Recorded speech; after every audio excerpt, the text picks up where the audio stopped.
Video right. Got the mic on. And action. Okay, so hey everyone. My name is Ryan Croteau, also known as Crouton, hence the new YouTube name. I run a surf school in Laguna Beach, and I had an interesting idea that I haven't really seen anyone else do on YouTube, so maybe someone has, but I haven't found it. Basically what I want to do is I want to run you through some clips today of a surf lesson that I taught, and I'm going to try to incorporate this more on if you guys like it. And it's just a random person, and we're going to post the clips on YouTube, and I'm going to correct and critique his surfing. In this instance, it's a guy named Martin, a client of mine. And then you guys can watch it and learn from it, because one thing I realized in life is I've always had a good ability to learn from others, and possibly some of you can too. If you want to learn directly from me and with your surfing, then you can always come surf with me. But you can watch this. You can see what I told Martin, things I explained to him in the water, and how he progressed through the lesson. I think this was his third lesson.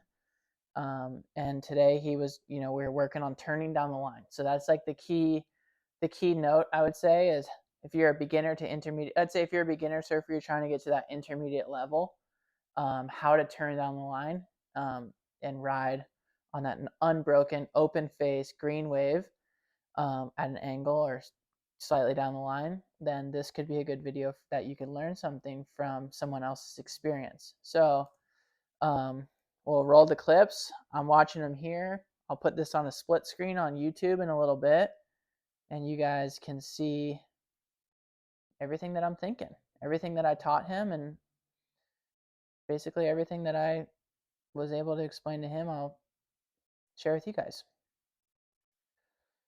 So, yeah, I'm using the solo shot camera in case anyone's wondering. It's not the best quality footage, but it's really good for what I like to do, which is video review sessions. So it's not, super HD. It's not going to be any, if it's my surfing, I'm not going to, send this video on to any high quality websites or anything like that.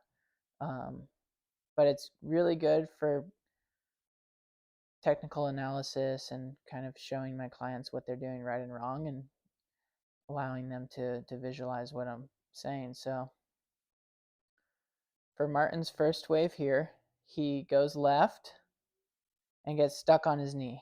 Oh gosh, I'm going to pause it. So one of the most common beginner mistakes that I teach and try to break the habit before we hit the water is why people get stuck on their knee. For Martin's case, he's 51 years old and he likes a couple warm-up waves because he's got tight hips, and he goes to his knee when he's feeling tight. So every time I surf with Martin, we stretch.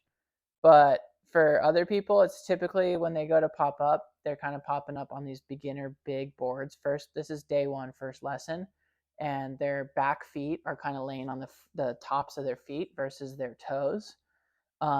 If you spring off your toes, it's just like doing a push-up. If you go push-up right now, do a push-up on the ground, you're going to have your toes kind of engaged. So that's a very common beginner mistake. You want to explode off your hands and your tippy toes when you pop up. So keep that in mind. In Martin's case, he's just tight. He's just older, a little older, and kind of tight. So he likes to have a little warm up. He warms up here. You'll see. So let's see if we can get over to his next wave.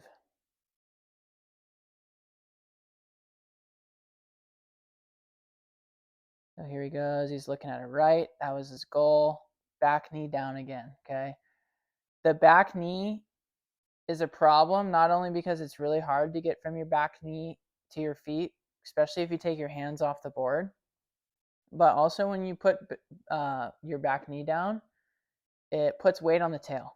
And for those of you who are intermediate, weight on the tail stalls the board. Weight on the tail slows the board down. So in his clip there, you can see in that instance, he put weight on the tail and he fell off the back of the wave. So I catch a little wave here and pass by him, but you want to try to get off that knee. And like I said before, a lot of it has to do with your toes. So keep that in mind. I catch the wave and then I paddle back out and I start calling Martin into a wave on his own, which is impressive because this is his third lesson. He caught a wave on his own his first lesson, but typically I'll push people for at least a couple lessons. So I'm stoked with him on that sense. But he did put his back knee down again, and that's something that when he paddles back out, since I was able to, the first two I saw, but the third one I was in front of him. I was paddling back out after I'd caught in a wave. So as we go out the back, we talk about it, and basically I tell him that he's got to stop and get it together because his lesson before this, he wasn't really going on his knee at all unless it was like a really bigger, steeper wave, and that's kind of more of a mental thing because some people have a fear of nosediving. They've surfed a little bit before. I call it fond, fear of nosedive. And so sometimes when I push people on a little bit bigger, steeper wave, if they've surfed a little bit in their life, they've probably nosedived a handful of times. So people will go to their back knee as well to kind of pop that nose up so that they don't get that kind of crappy situation where the nose goes under. So yeah, a little bit of fond. Martin did surf. This is third lesson with me, but he did surf like 15 years ago, he said. So you can see me sitting here by his side, explaining to him about his back knee and until we get ready for the next wave. But I'm really trying to get him to turn down the line. That's what we're working on. So right here he's going. You can see how he takes that little look right there. He looked to the right. That's what I wanted him to do because when you turn down the line, it's really just pointing your shoulders and your eyes the direction you want to go. But he takes the look, and then you'll see his back. He makes an adjustment with his foot. He moves it, and then he gets straight, tall, and vertical, and he just dominoes, just like timber, straight back over. So he was on the right track. If he would have kept that low center of gravity that he had when he popped up, he looked. If he would have just held that position, he would have just cruised down the line. But for some reason, he looked straight, moved the foot, domino, fell over straight on his back. So I always teach people like beginners, day 1 through day 5. If your feet are on the board, leave them on the board. Don't move them. On the boards that I'm teaching on, they're big, they're wide, they're almost like small paddle boards for a bigger guy or girl. Don't want to move your feet at all. So these boards are meant to stabilize you. If your feet are a little staggered, it's okay. Your goal is to ride to the beach your first couple lessons. So shuffling your feet and moving your feet comes a little bit down your surfing road. So on the journey, you'll learn more about that, and we can get into that in another video. But this is Martin's third lesson with me. The goal was to catch a couple waves on his own, and turn and go right down the line on his front side. And maybe a couple lefts, but a majority of the waves were nice little rights for him on his front side today. So that was the goal. And we're getting there. So I take Martin out the back. We're chit-chatting. I try to give my students, my clients, a handful of information between each wave they catch, so that way they can progress and improve, and they have knowledge on what they need to do better. Sometimes I'll just try to get people a bunch of waves, but someone like Martin who's trying to get better and continue surfing, I like to give them more information. So we're trying to get down the line and turn. I think this wave here is the one where he starts to do it. So good. He gets up. You can see where he's kind of looking down towards the nose, but as soon as he starts to turn his eyes and chest down the line right there, boom, he's pulling down the line. The section right there kind of closed out on him, and I liked how he kind of straightened out so he didn't go straight into that white water. And he gets the step off on the sand, and he goes down on the sand on the shore break. which can go bad sometimes. I try to train everyone to slow down. They're going to do the step off, really lean back, slow down once again. Put weight on the tail, just like his mistake earlier with the knee. Weight on the tail slows the board down. So he could have come in a little slower and stalled that, so he wouldn't have had that little wipeout there on the sand. But he's tough. It builds character for a guy like this. He's, like I said, he's 51. He surfed 3 days in a row. He didn't want to stop. So we're going to look at a little left on his next wave here. A lot better than his last left. You see, last left he put the knee down. This one he didn't. He's looking left. You can see him turning his head, and he's cruising down the line left. So that was good. His dismounts could use some work, that's for sure. If you're riding a wave to the sand and you want to fall off, it's best to fall back towards your butt. You have a lot more cushion back here on your butt. Fall back into that white water, moving behind you. You have 1 to 2 foot of, soft foam essentially behind you. Falling off to the side or straight towards your hand or wrist when the water's, ankle to knee deep or less straight onto the beach, it's not good. So that's a good little beginner safety tip. If you guys are riding waves all the way to the sand, slow that board down, lean back, stall it, and just simply kind of just sit back towards your bum. Way softer, way better than going feet, head, or wrist first into the sand. So yeah, he's paddling out the back. Got Gus here too, by the way. I don't even know if he's in the shot, but it's my dog Gus. He's chilling. Co-pilot. Sometimes comes down to the beach for lessons. So if you've ever taken a lesson with me and met Gus, then you know who he is. He's basically a lifeguard. I would just sit there and watch the lessons. I trained him to sit and stay on the beach because he used to follow me out into the lineup a lot. So he had separation anxiety through the first year of having him. If I were to get on a board and start paddling to Hawaii, he'd probably try to make it too. That's how much he wanted to get in the water. So I took him down to Mexico, and the waves are a little more powerful, and he learned a pretty valuable lesson. So now he understands that he can't swim out there. He'll get cleaned up, just like if you guys don't time the paddle out and you paddle out during the sets. So Gus learned that one the hard way, but ever since he'd stay right on the beach when I'm in the water. So that's good. I'm gonna fast forward this a little bit and get to Martin's next wave. You can see on this one, okay, I remember this one. So I'm pulling him to the left because we have to get a little closer to the peak to catch this one, but I wanted him to go right. It was a perfect right.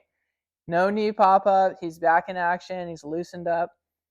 But the big mistake there was that maybe he had a nice dismount, but on that one, but maybe he didn't really understand that I wanted him to go right, but I had to pull him left to reposition him because we were kind of on the shoulder. So if you guys don't know what the shoulder is or the peak is the highest point of the wave, and that's what has the most power. We were sitting here, the peak came here. If we go left, we go straight into the peak, and typically you'll just go straight into the white water. It'll knock you down. But we wanted to move over to the peak and redirect our angle and go right, or stand up and make a bottom turn and go right, and he would have had a perfect right there. That wave was just screaming down the line to the right. Nice peak over here, tapered off. And you can see me explaining that to him now as we go back out, because that was a good wave. He got up and he rode it to the sand, but we were trying to get down the line, and there wasn't as the tide was dropping, there wasn't a whole lot of like open faced waves where he can go right. And that one was perfect. So here I sit on my board, I show him, look, you can paddle left to get to the peak and then redirect and take off right. So that's what I explained to him as we paddled back out, just so he had a better sense of what I meant by go. Like it basically told him angle left to go right. So he was probably like, what the heck are you saying? Just because I didn't have a whole lot of time to explain, that wave popped up and it was good. So maybe partially my fault, but now he knows. Sometimes you gotta, if you're sitting in one spot, you gotta angle over left to get to the peak to go ride the wave right. So maybe a little bit confusing for some of you who are still learning, but as you get better, basically think about this. When you sit on your board, like I'm sitting up right here in this clip, I have 10 to 15 feet on this side range that I know I can go get any wave over there. And I have 10 to 15 feet on this side range that I know I can go get any wave over there. If a wave comes over here and it peaks up like a teepee right here, and I see it going down the line this way, I know it's a right. So I got to shoot over there, get it, and then ride it back the other direction. So anyways, on to the next one. Martin looking at a right, kind of looked down a little bit on the takeoff, but you can see he's turning his eyes. He's got the right idea. That wave just kind of didn't give him a whole lot of down the line potential. Right when he stood up, it closed down in front of him, so he was in the whitewater. When you're going down the line, it's kind of hard to ride in the whitewater. You want that green open face. So let me just make sure this video is still recording while he paddles back out. Good, we're good. Ooh, we're 17 minutes in.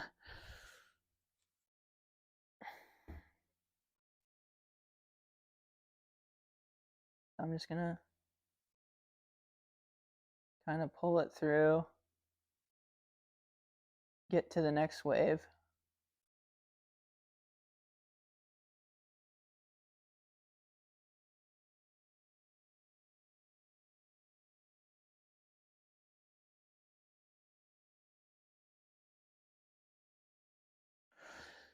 All right, so yeah, we're sitting back out the back here, waiting for another wave. You can see this one really rolling in. You can see that peak. It's a little higher on my right side, so you can tell this is a right. I'm going to give him a little push, angle him right. He kind of stands up, looks straight down, not that good, but then he pulls it off, and his chest is facing directly down the line. You guys see that? That was perfect. But to improve, what I'd want him to do, oh, I'm taking a little wave behind him. And we got people walking down the beach. But what I would have wanted him to do is, as he was paddling into that right, because it was such an obvious right, nice wall peeking up right here, tapering down the line. He's paddling into it. He got up. He kind of rolled his head down. If he would have kept his eyes up and looked the direction he wanted to go to the right, he would have gotten up a little quicker and down the line a little faster. If you look down, most of the time you fall down. But in this case, he just kind of got up, looked down, and it kind of slowed him down a little bit to getting down the line the way he wanted to go. So, yeah, okay. So when you see me touching his arm, you guys are probably wondering, like, why does Ryan keep touching this guy's arm? So he has a little armband on his arm with a tracking device, and the camera follows it. So that's what I'm doing, in case anyone was wondering. But here he goes on another one. Kind of looking down again. If you guys watch those clips, you can see he kind of looks down. But here in the end, in the whitewater, he's getting a little turn going. And oh, I got another little wave behind him. It's always fun teaching a lesson and you have a guy who's like riding waves to the beach, and you can go surf in and go talk to him on the sand while you time the sets and paddle back out, or a guy that wants to catch waves on his own that has a couple lessons under his belt. So it's always fun. And this might have been our last wave. Nope, me just touching his arm again. That last wave just kind of shut down on him, honestly. So here he goes again. Oh, I like that little push. Oh, this one we rode together. Okay, cool. Yeah, so sometimes like he caught that wave on his own. He had the ability to do so.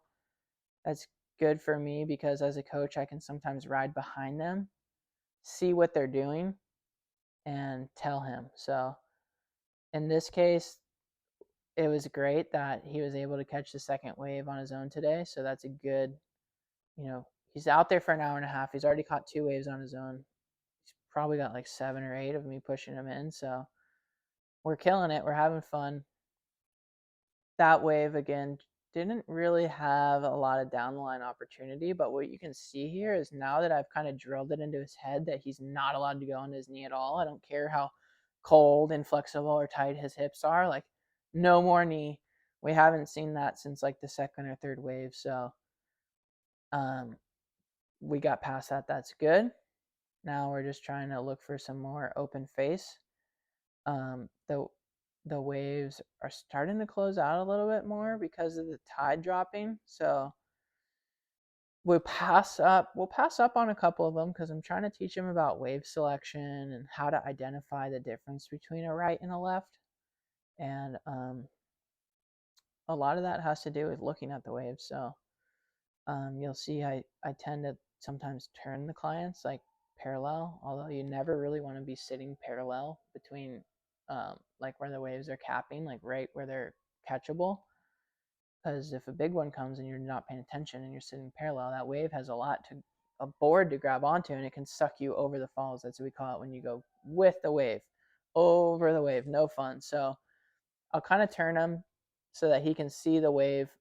He can sit a little bit parallel when he's sitting by my side because I got his back. I'll let him know if there's a wave coming or what he needs to do. But it's important at lesson 3 for him to start trying to visualize and read these waves to see whether he should be going right or left, what a closeout is. And I remember as we were sitting here talking, we let a couple waves go by and he was kind of asking why, and I was explaining to him that it was a closeout. Like if you look at this, that wave was not really catchable. So we're just kind of waiting. A little bit of a lull in the action.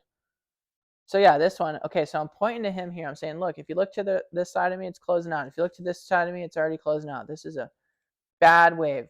So if he was out there on his own, that would be poor wave selection. He wanted that one, but like I said, it closed out.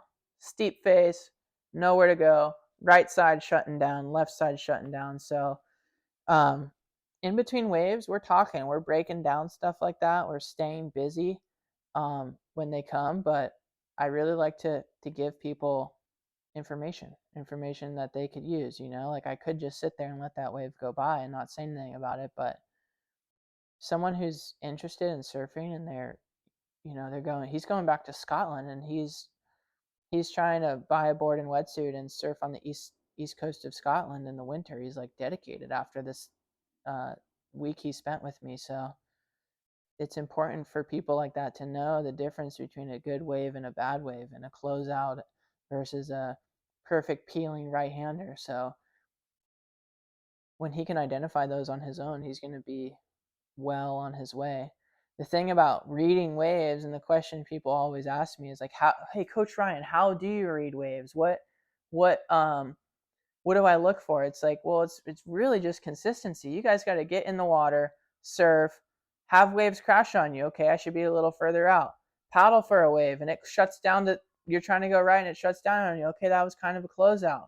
You start to just everything you do in the water just builds up consistency, and it's just builds up this giant database in your head. And now you have all this information of like things that happen that you remember, and you're like, okay, I'm not going to go for that wave this time because I'm paddling into it left, but I already see that thing like folding over on my left side, so it's probably not going to give me that much time or space to get down the line. So it's important to learn these things and remember, but it's also important to be consistent. Okay, here we go. He's having a look at one. I give him a push. The wave kind of backs off. He takes a couple extra paddles and misses it. So you can see here now he's in zone 2, which I call the impact zone, the area in between the waves and the beach. And wave number 1 was bad, but Coach Ryan scores wave number 2. This is a good little ride. So one thing you can learn from me here is my chest is pointed down the line, and I'm just goofing around. I kick out. I try a one-footed floater. Not really a move that anyone wants to do or you really see. I don't know. I'm just playing around. Mason Ho.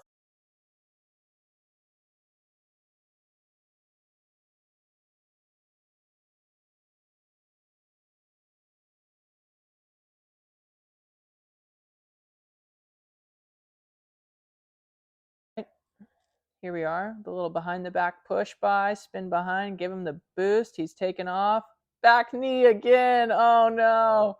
Not towards the end of the session, but he gets off of it, digs the rail, goes down. Oh gosh, Martin. So at this point, tide's getting kind of low. You can see he fell off here. It's about waist deep. I think we were trying to get our last wave in. And yeah, we're going in now. So good little session. He got a couple waves going down the line. Here we are. We're cruising in. Session's over. Unfortunately, put his back knee down on the last wave, but other than that, it was just the first 2 or 3 waves, and then all the waves in the middle, he was killing it. He was getting some down the line action. He went left on one. He did good. So we're gonna wrap up this video. Those are basic. That's like a basic day in the life session with me here in Laguna Beach. And yeah, we used the solo shot. We got some fun waves. I sent him his clips after. I showed him what he was doing right and what he was doing wrong and what he can work on when he goes back to Scotland. So thank you guys for watching, and hopefully see you in the water soon. See you guys.